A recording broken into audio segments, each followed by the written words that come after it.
full time to this, Hey, good morning, guys. Ken at Tortoise Capital. This is Foundation's check-in for June 4th, 2023. Hey, so I didn't have any, I didn't see any questions posted. I went back through the trash real quick to see if, because sometimes it sends people stuff there, but I didn't see any questions that had been posted, and so I thought I'd check with you first before we get any further, in case I missed anything. Did any of you guys have any posted or anything you want to talk about? If no one else has anything, I'll jump in, but I want to let anyone else ask before I do, please. Okay.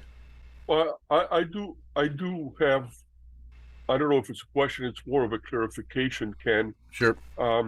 You've been stating over the last week or so that we should be trading on the 30-minute time frame. So the question basically that I have is that applies to everyone, like, or is that only for advanced traders? Okay. Got it. 30-minute. Let me get a itemized list of questions. See what we got here. Any other ones, Damien? Nope, that's it. Hamad, any? I don't want to sound like a broken record, but it's probably like finding the movers and a bit more details on how to maybe use the NDX. I know we've spoken about it several times, but that's kind of my biggest one. Yeah. Okay. Greg? Mine might be a little out of scope, but it's sort of paced for the future.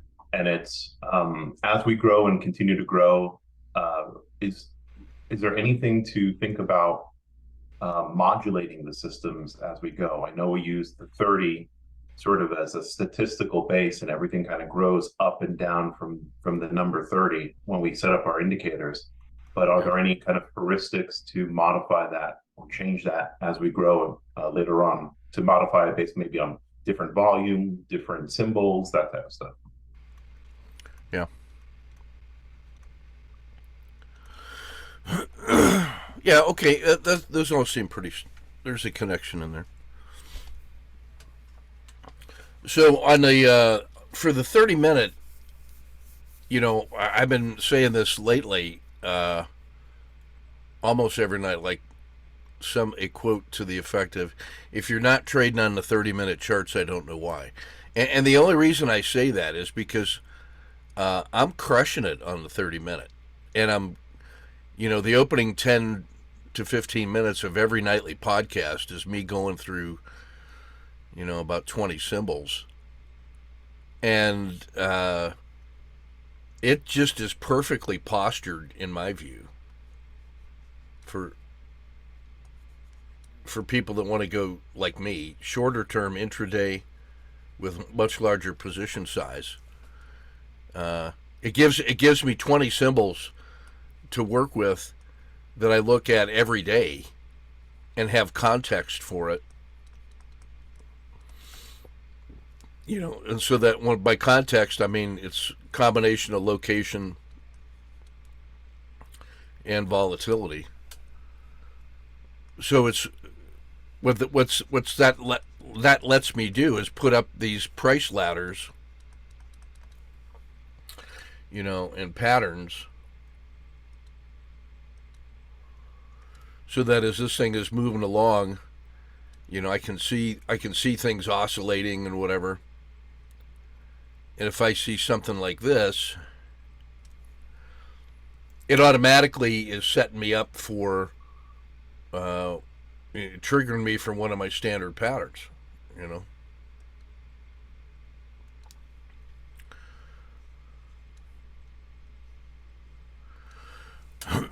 Like if I see that happening, maybe this is when I first got interested in it right here. Probably because, okay, I don't necessarily like this.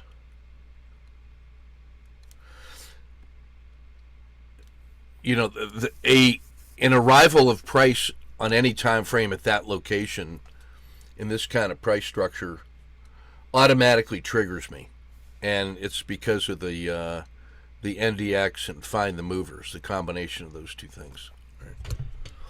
And it's just because that's a critical state. So if I think about the NDX, that is probably the first indicator that I ever personally invented myself.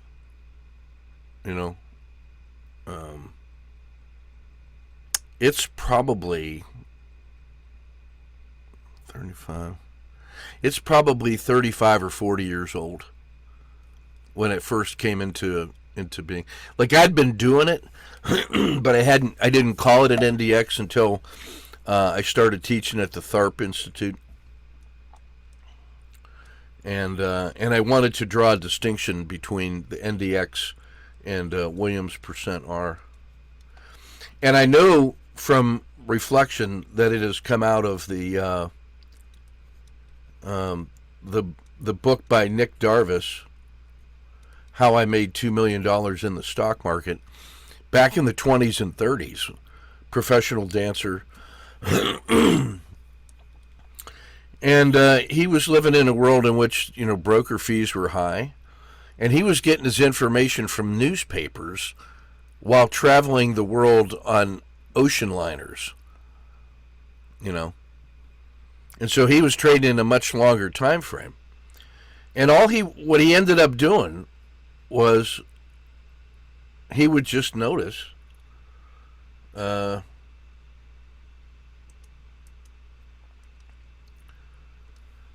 price would monkey around in a box like this. It just looked like a box to him. And then it would break out, and then if it didn't come right back in, and sometimes it did, but it would start to do this.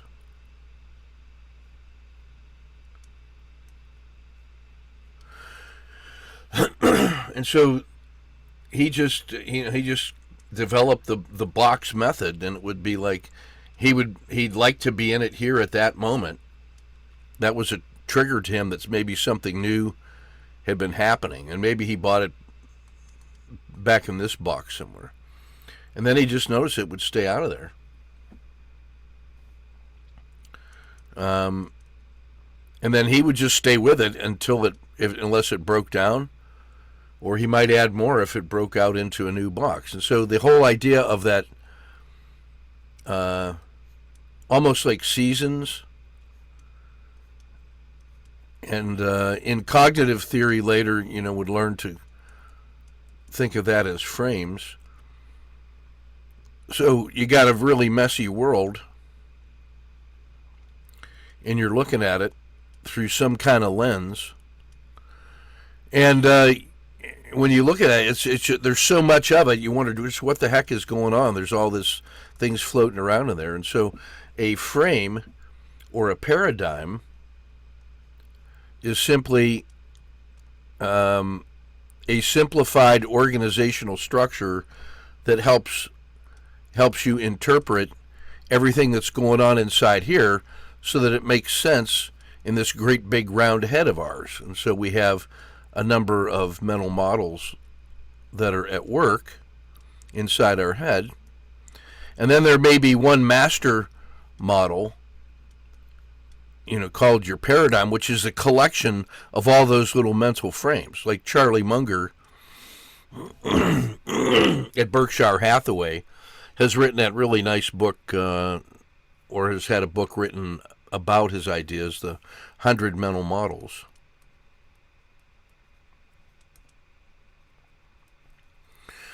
The Wit and Wisdom of Charlie Munger. And he says basically there's 100 mental models that you need to be proficient with in order to be effective in the world, to make good. It describes how the world works in these different little sections of the world, maybe the investment section, the business section, the coaching section, whatever. these mental models really work in lots of different places, and they succeed, and so they become well known, and then they take on sort of a power of their own because people that believe in them are using them as if they work, and then that helps make it work. So Charlie Munger's advice on, how to be educated is a pretty good book. So there's some guys at Farnham Street, which is where I think Berkshire Hathaway is located. So it's a young kid that listens to everything those two guys said and has made his own little cottage industry out of relaying the wit and wisdom of Munger and Buffett to the world, and actually teaches a little course in 100 mental models and charges $3 or $4 to do that. And, has a little podcast where he talks to interesting people. And, well, the idea behind frames then is it's a persistent organization of mental concepts that helps us make sense of a chaotic world. And that's very closely connected to what Nick Darvis did with his boxes. In this case, the box itself is actually a frame. And because it's containing price. And it has certain characteristics that we can describe. It has a top, and it has a bottom, and it has a duration. And it has, if you go for it, has some frequency of oscillation. It's making a certain amount of noise inside there. You can say it has a height. You take the high minus the low divided by price, and that gives you a percentage of the price that box represents. So that box actually has a lot of useful things to say about price action and its behavior. So we're just trying to get a rich description of the price behavior of the targets that we've selected over time. So I read Darvis's book, I want to say when I was 10 or 12 years old. I just that was interesting. It was a book, I think, in one of my uncle's libraries or something. And it always kind of stuck with me. It always made sense.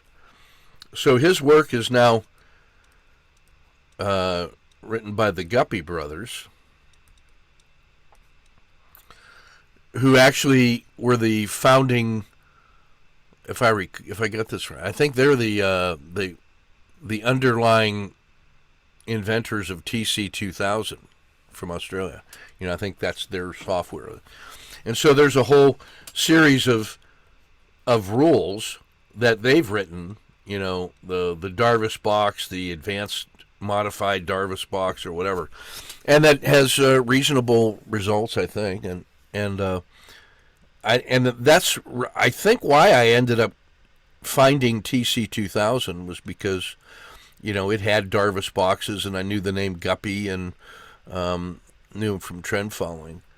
So the idea out of all that for me was this NDX, and I remember reading stuff from Larry Connors, who talked about during the internet bubble,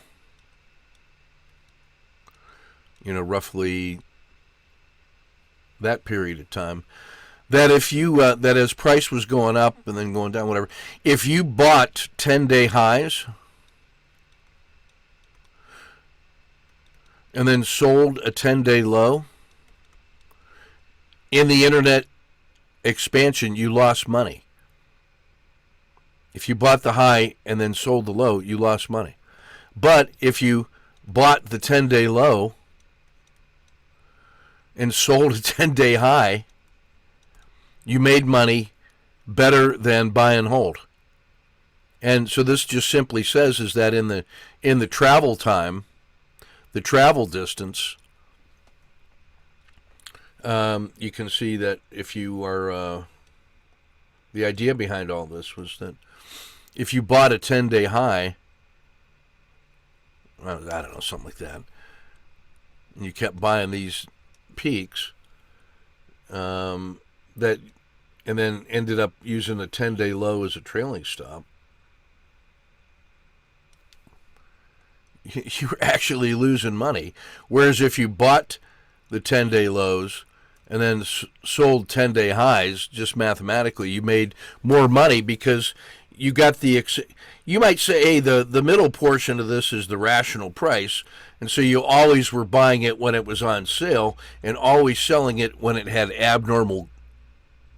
after an abnormally good move, that you were really capturing the fat part of that move. So that always stuck with me. And when you take all of this stuff together and it flows into the NDX, and that sort of became my standard lens of how to look at things. Where were the, kind of consolidation zones? Where were the breakout zones? How big were they? How many times did it break out and then fall back in? And then what did it look, how long did it stay in the new box before you could feel like it was a new box? And then why most of the time, if you're buying, it was sort of just a logical progression to me that if you just said, well, look, until it breaks out of the box, it's always better to buy in the bottom percentage and then somehow be harvesting it, in the upper percentage of the box, then that was always going to be good because that kind of reinforced Connor's lessons. And then that led me to looking at Williams percent R as an indicator to do that. Very, very simple. Excuse me. And I just didn't like a couple of things about it. The only things that I didn't like about it when I was looking at large numbers of symbols, and I think I've told you guys this before, but for completeness I'll cover it. There's two big problems with it, and one of them is just a matter of formatting, that it goes from 0 to minus 100, with the midpoint being minus 50, and then overbought and oversold being minus 20 and minus 80. And that just, I didn't mind the percentages. That made sense. It was just so weird. I said, why would you think in such a negative way? Unless you thought, I don't know, maybe he just thought 0 was where it should be, And then this is how much of a irrational loss it was, how much pain, and that's all I can think of. But it just didn't make sense to me because I just felt like, well, a damn thermometer has 100 and 0 or water freezers or something. That just made sense to me on that scale. Because every time I say, well, it's at a price of minus 20. Well, minus 20, that's bad. Oh, no, that's good. Minus 20 was really good. And so the logic of it really was odd. So, but the bigger problem with it was this idea that if you had 10 days, 1, 2, 3, 4, 5, 6, 7, 8, 9, 10. 6, 7, 8, 9, 10. Yeah. And now you were in this bar and it was live. It uses the current bar as part of this calculation of minus 100 and minus 0, which is fine if you're in the middle of the range. Like if the price is up in here, then between 0 and 100, it's sort of, that tells you where this price is with respect to the look back period. But what if the previous 9 days were here, and then today it gapped, today it gapped down to here and started dropping like a rock. Well, when price is right here at the lowest low of today and it's already broken out, it's got a reading of minus 100. And that looks exactly like if that bar had been right here and tied the score of this very orderly move. And it's down here and it's at minus 100. And you would see a symbol A has a score of minus 100 and symbol B has a score of minus 100. And you would have no idea that those two things were as wildly different as they could be on the basis of a single reading. Like all of the information that this thing had gapped down and was running like a raped ape is missing. You don't know whether that's the case or whether this is just part of a sector cycling and this thing was just cruising along. Like, you wouldn't even know if this thing had gone, this thing had exploded to the top and it was great, and then on the new 10-day low, I mean, this thing was just going like this. It went sideways for 10 days and was at the bottom of the list. So that would read minus 100 too. Like, you wouldn't have known that this thing is in a consolidation zone after an enormous run up and had just drifted. So the minus 100 didn't have enough information.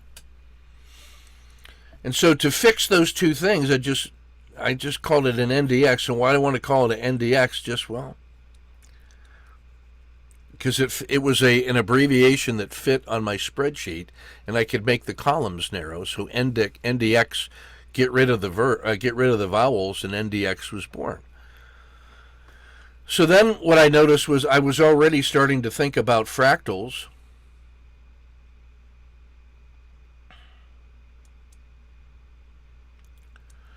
And what I noticed was that there were times when I was interested in 10 days and 30 days and 90 days and whatever, and I could use the NDX as a standard indicator on the thermometer scale, and I could tell exactly where things were. And then I could do things like very quickly scan for, hey, I want something that's on a 90 over the last 30 days and at a 10 on the 10 days. Then I automatically know that the thing looks like this, which is what I want. I want a triple screen where the thing was really strong long term and on the short term had a pullback. And then if I could see it making a support level here near a 10-day low. Oh, yeah, buy 10-day low, said Larry Connors. And if the thing was in an uptick, on that simple basis, I could scan 1,000 symbols and be good. But what I had to do was fix the Williams percent R. And so the way I did it was I said, look, with the NDX, all we're going to do is we're going to look at days minus 1 to minus 10 to establish the 100 and the 0. And then today's price would not be included in the calculation of the NDX. And wherever that thing closed, it would be on a scale between 100 and 0, normally, on some little calibrated scale. But if it broke down below there, then that thing could actually go below 0. It could be minus 100, which would tell me that it had closed a full 10-day range south in order to get to minus 100. Or it could go to 200 if it closed exactly one full 10-day range above. Now what I had was a scale that if it closed between 0 and 100, I knew that it was still part of the previous Darvas box. But if it broke out above 100 or below 0, then I had some real information, like a green zone and red zone, that something really unusual was happening, but otherwise it was in the yellow zone of the normal uncertainty of the current Darvas box. Nothing unusual to see here. So that simple shift of one day, not to include today's data in the calculation of the NDX, allowed me with a single number to be able to scan 500 symbols and then rank it according to maybe these were the ones that were greater than 100 and these are the ones that were worse than 0, and then I could concentrate on the really abnormal things to look for. And then I could also tell the magnitude of the breakout, like something was at 101 and 103, and here was something that was at 350. That single number to tell, oh, that was, yeah, you don't see that very often. Something unusual just happened. So the NDX was born as a way to just bring all this stuff together and to fix things with the Williams %R. And it also gave me a lot of power to be able to quickly find patterns of things that I wanted. You know,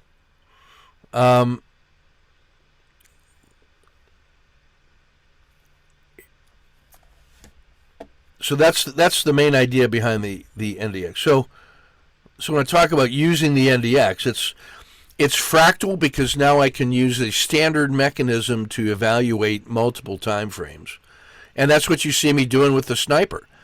You know, use a 10-day, a 30-day, and a 150-day for the reasons that I've explained other places. And the number is always a number, and it always means the same thing, and I can just quickly scan a column of numbers without getting attracted to the price footprints. The number itself allows me to do things. And it was part of the larger indexing approach to understanding price behavior. Like when I do the volatility index and some of those other things, it always is based on kind of normalizing on a scale of 0 to 100.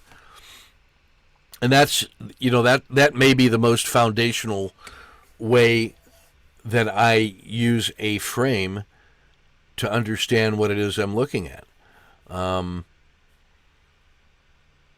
If you look at the ETF2 system, ETF2, I wonder how it, just let me just monkey around with this just a second, see if there's a.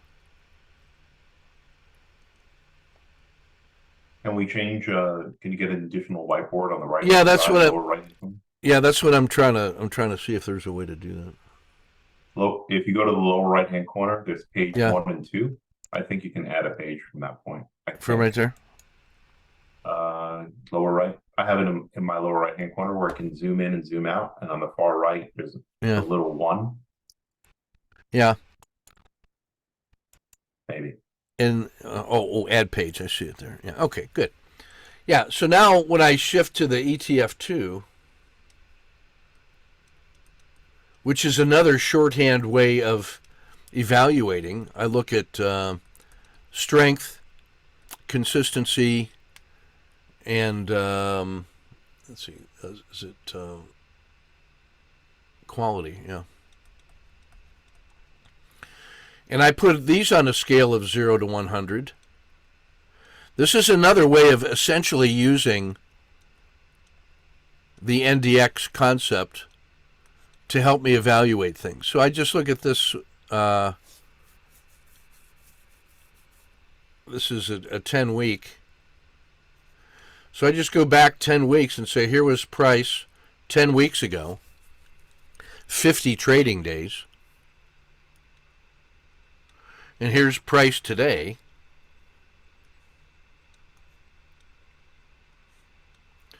You know, what was the lowest low and what was the highest high inside that. And that gets scaled 0 to 100.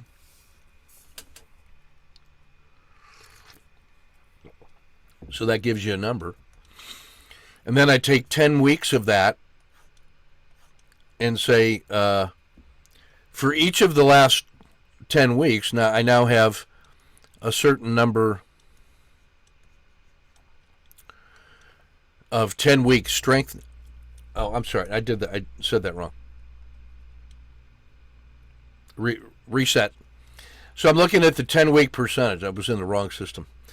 So I just find out what was the percent gain over the last 10 weeks for everything in the database. You know, there's about 300 ETFs. And this was the best performer, and that was the worst performer. And so that gets a value of 100, that gets a value of 0. And then all of the 300 performers get ranked, and that's the number that he has. So if he's at the 90th, that's the percentile. And then you take 10 weeks of that, and then multiply. I think I did something like these two get multiplied by 2, and the last two get multiplied by 1, and then there was some little modified weighting of those things, and it comes up with a aggregate weighted average score, and then do that for all of them, and then re-index that so it goes from 100 to 0.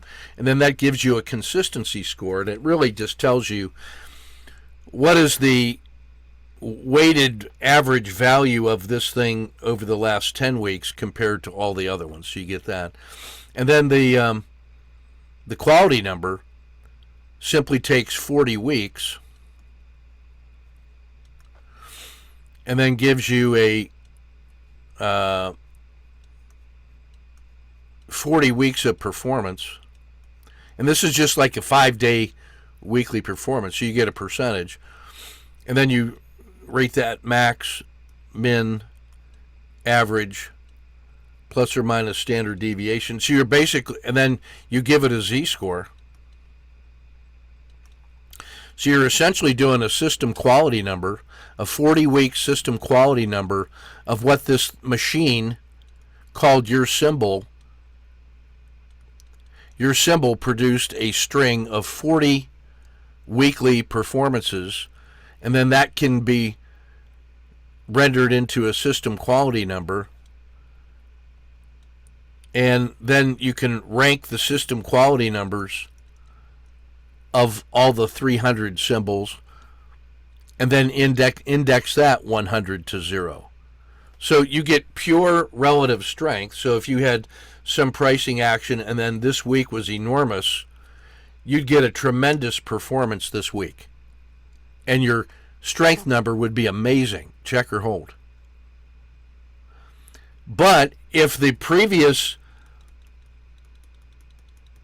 10-week performances were nothing to, there was minus 10, minus 9, minus 8, minus 7. So each week you're adding 5 days and dropping off 5 days.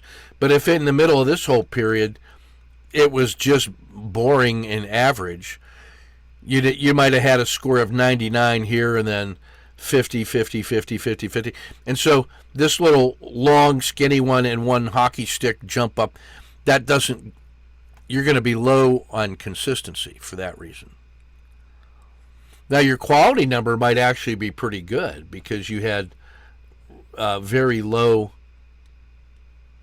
volatility here. But the gains were so low, what you have is gain divided by volatility to get you the system quality number.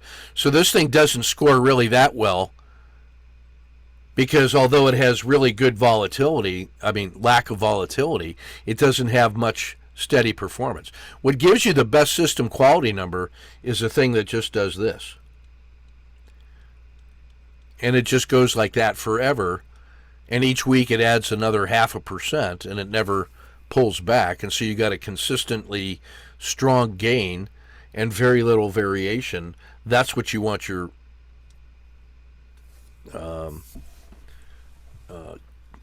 account size to look like, is just a straight line up and to the right. That's what gives you a great number on quality. So we ended up having this thing where it was on a scale of 0 to 100 on each one of them with 3 different meanings, but the meaning of a 90 is always the same. So you get a really fractal approach to that. And then I just turn that into the average number, and all I'm doing there is taking the straight arithmetic average. So the average is the only one in the ETF2 that doesn't have a re-index to it. So in that sense, the NDX is a very powerful lens for finding things in their life cycle compared to a large population of symbols. It's the foundational way that I look at the broadest. And I will tell you, in the 30 years that I've used that, I've never missed some huge asset class move. Never. I've never been surprised. Like, I had no idea that the housing market was doing that, because the price cannot be hidden. The price is visible, and everything else is just a math derivative of it. And if you have a very large data set to choose from, like I look at 1,000 stocks and 500 ETFs, and of those 500 ETFs, about 150 of them are liquid enough that you could actually trade them and use them. But you get information from all that, and if you start mapping the world market model and start saying, here's Latin America, and here's Asia Pacific, and here's the Europe and all that, and you start putting all those things on a standard scale of 0 to 100, pretty soon you can see, it's like a heat map. You can see what's happening around the world really quickly. And then you can decide if you want to chase strength, or you want to see something that suddenly became super strong and now you got to protect that. Or do you want consistency? You want consistency. Or you might be interested in a balanced approach where the relationship between the gains and the volatility is balanced. That's what system quality number does for you. If you had something that was going up and then suddenly there was a great big spike up and that became abnormally large, even though it was in your favor, that might actually be enough to start sending the SQN down, because even though you got a gain, you just increased the size of the denominator, the volatility, enough to overcome the average gain. And now suddenly the appearance of new volatility, even when it's in your favor, is the first warning that the SQN gives you that things might have just changed in the black box. It's no longer reliably producing this upward move. There's something weird that just happened and we don't know what it was. Don't know if that's going to persist. Don't know if that was a parabolic top and but the simple fact that SQN started to go down is an alert to make sure that you're starting to you put your stops exactly where you want it, or maybe investigate more. So the whole idea of the NDX is connected in some way all the way back to Nick Darvis, and that things tend to stay the same until they don't, and that every breakout of a box, thinking out of the box there's a reason why that's a thing. Hey, the box is a really important. The shipping container, the box that changed the world, enabled the entire global economic marketplace to work. That's a great book for a logistician. The story behind the 20-foot shipping container is an odd one. It was invented not that long ago, to be honest, by a carpet company in the South that needed a standard way to ship his stuff to a new factory he had in the North, and he just built a 20-foot container. And that thing just caught on like wildfire and became the global standard that enabled the entire global supply chain to be managed in a business-like way. It was a brick. Oh, so a 20-foot shipping container is a brick. A brick is a brick. A Darvis box is a brick. When I make an R in the marketplace, I've just made a brick, and I'm trying to build a little pallet, and as I just start accumulating and stacking bricks, when I'm trading well, that's all I'm doing is I'm just making bricks. And then when I'm done trading, I can go over and move a pallet of bricks to the bank or to the work site or whatever. That whole mindset is now a really powerful force for good for me, to be consistent when everybody else is fucking losing their mind. This time it's different. It's never different.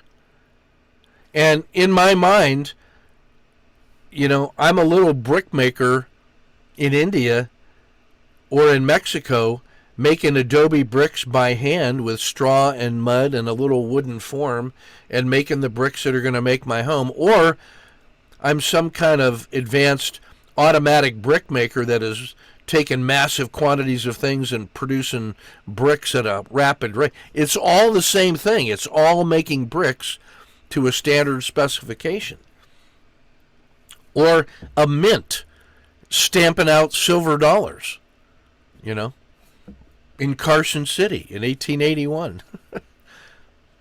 So, by the way, if you get the 1881 Carson City silver dollar, Mint State 60, buy them. They only made 100,000 of those. That's all. And they were supposed to melt them all down, and they forgot, and they left some bags of them in a treasury, and they found them in the 70s and offered them for sale. Those things are the most valuable Morgan Stanley dollars are beautiful. Anyway, so a mint is a stamp. That industrial production, that's essentially the NDX. Is that whole mindset? It's a simple scale of 0 to 100, but how you construct that scale and what you're looking at now becomes really useful, and it's an applied mathematical way using just elementary statistics and elementary math to give you a long-term persistent advantage in the marketplace forever, because it allows you to calibrate everything that you want to study in terms of location and volatility, and to let you make comparisons over time. You can look at you can put that thing on a time scale itself from 0 to 100 and then trace its path of price. And then you can also take a thin slice and say, let me take a look at 300 symbols and see where each of those are in their performance, 0 to 100. And now I've used exactly the same measuring instrument, but in two really distinct and separate ways. It's really powerful.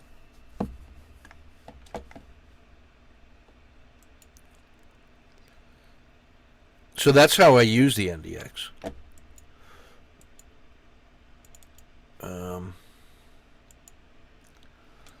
So the 30-minute time frame.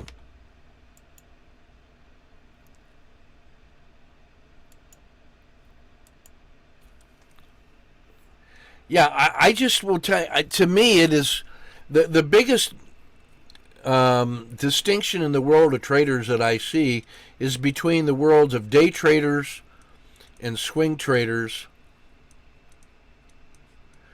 to a lesser extent, swing traders and long-term buy and holders. There's probably like a slow swing trader in here that I call a position trader.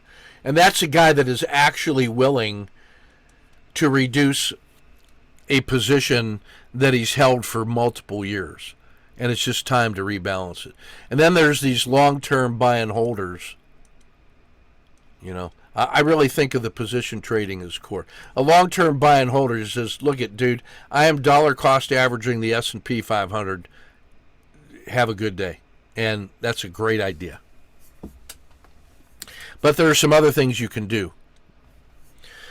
Well, the difference between day traders and swing traders is larger than the difference between swing traders and core traders. It's just that swing traders seem to me to be happening on 2 to 10 days, and a core trader is probably like monthly. He's probably making monthly adjustments or quarterly or annual rebalancing, and that's why. So I see that as a difference in time frame, but not a difference in concept. They're taking the overnight risk. This guy is getting the anomaly while it's good, and then is getting lots and lots of iterations. He wants to trade a lot. This guy doesn't want to trade a lot. He wants to trade just the minimum that he must. Whereas a day trader must be flat overnight. Must be flat. Because the size of the gap is greater than the size of the daily range. He's making his money on the difference between the high and the low of the day with tiny little risks and all that other stuff. But the little patient accumulation of bricks that he's making gets erased by one massive adverse gap. And that one gap could get rid of 20 days of really good trading, and now suddenly he's blown away. So the fact that he's got to be flat means that between the opening and the close, and this little period at lunchtime, that's an L. This period at lunchtime, when theoretically the volatility gets lower, he's got to use leverage in here, because the smaller moves that he's making, in order to get paid enough to pay for his time, he's got to use leverage at some cost. So he's got to overcome that hurdle. And then he's got to get out of that leverage before the close so that he doesn't get murdered by the gap. So this puts tension every day and temporary advantages, and it happens so fast that the mindset you got to have to be a day trader is significantly different than what you need as a swing trader. Significant difference. Like, there doesn't even have to be a reason for these things to happen. Just the fact that there was a price anomaly that was the random result of a random collection of buyers and sellers who were not looking at the same price frame. That random generation of a critical state itself is a reason to trade. It doesn't have to have a reason.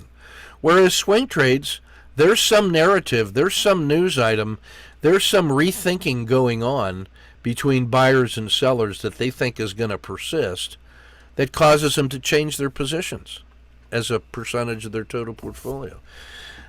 So you're either a day trader or a swing trader, and then what the 30-minute chart does, it's a very, very slow day trade.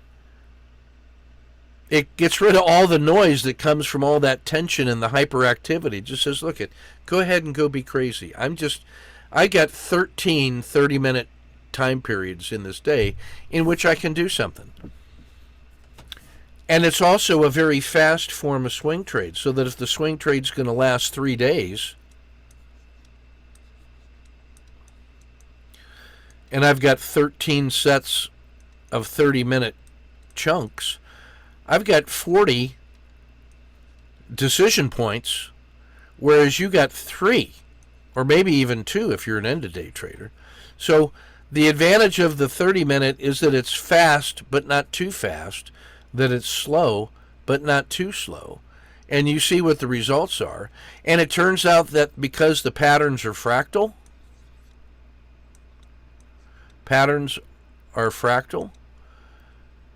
and you know when the start and end of the day is, you can make all of the same pattern style moves, and the only thing that's different is that on the 3-minute chart, I might be using the R10, and then on the 30-minute chart, I might be using 3 times the R10. Hey, that just means that on the same dollars at risk, I've only got 1/3 size of shares to deal with, so I'm already a little more relaxed. But it's still, compared to if I use the frog box, or if I use the range stat as my overnight risk box, I'm still 3 times larger here than I was out here, but I'm not as large as I am in here. So it just seems like it has the perfect blend of technique and patterns and psychology and opportunity, and it allows me to do things like I can literally be in the classroom and give them my opening lecture or problem statement, and I can watch them working on the board for 2 hours, and I can be trading the 30-minute charts just off my tablet because you got half a dozen things, and it takes me literally 5 seconds to evaluate what's going on any given chart because it's a standard layout. And guess what? If I've got 30 bars of 30 minutes over the last 3 days, and I'm in this bar for 30 minutes, you know how slow and easy it is to figure out what's going on and to calibrate my decision on 20 different symbols? I can spend a full minute monkeying around with each and every one of them if I had to, and have 10 minutes left over to go get a cup of coffee. And then I get one more bar. Oh my God, it's like watching paint dry. But I can monitor that with a very low level of energy. So here's my energy scale. very low level of energy, and every so often I got to do something on that one to make a decision. And then I can manage 20 or 30 symbols in it very, very easily. And then when I'm picking which one to dial down to go be a day trader on the 30 minute, it's because it was at such an extreme location on the 30 that it just nominates itself. You know, when something's in a critical state on the 30 and there was a gap, oh man, win. It's automatic. So to me, the 30 minute, if once you can sort of master that mindset, it's sort of a perfect blend of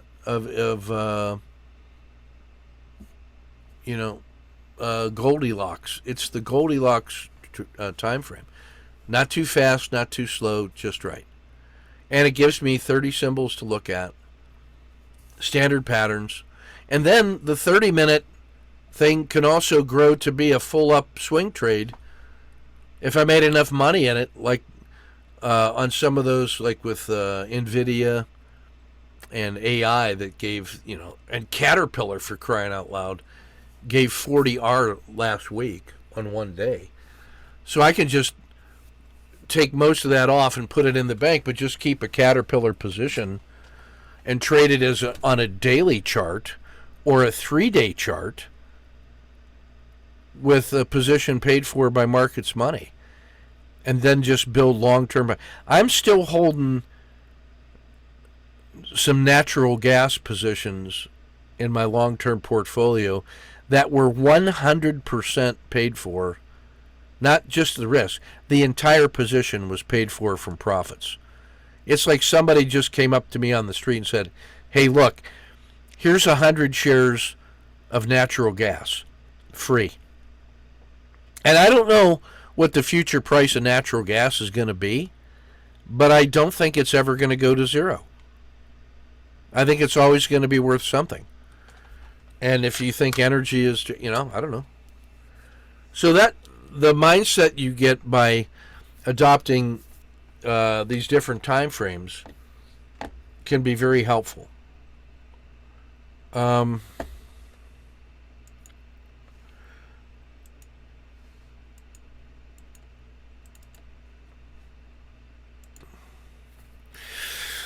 Modulating and changes of time frames. The 30 just sticks with me so much, and the 10. That 10, 30, 90, 270 has such a strong, powerful relationship that I'm never going to not look at those as my baseline. But there are reasons why that you could go shorter. And I'll just give you an example of one. Is in the MACD histogram. I use a 10, 30, and 5 on MACD. And Trader X, who's a long-term friend of mine, he's on my personal board of directors. Because for 30 years he's been a pro money manager, he's a former Army officer, and we share that in common. And a common outlook in life. And he came to every one of the live trading workshops out here in Kansas City, starting back in 2009. And we've been friends for basically life. And so we call him Trader X. He's a successful wealth manager. You have to have $5 million in your account to get an appointment to talk to him. Because it's not worth his time to do less than that. And so he uses, he likes 4 and 30, and I think 4.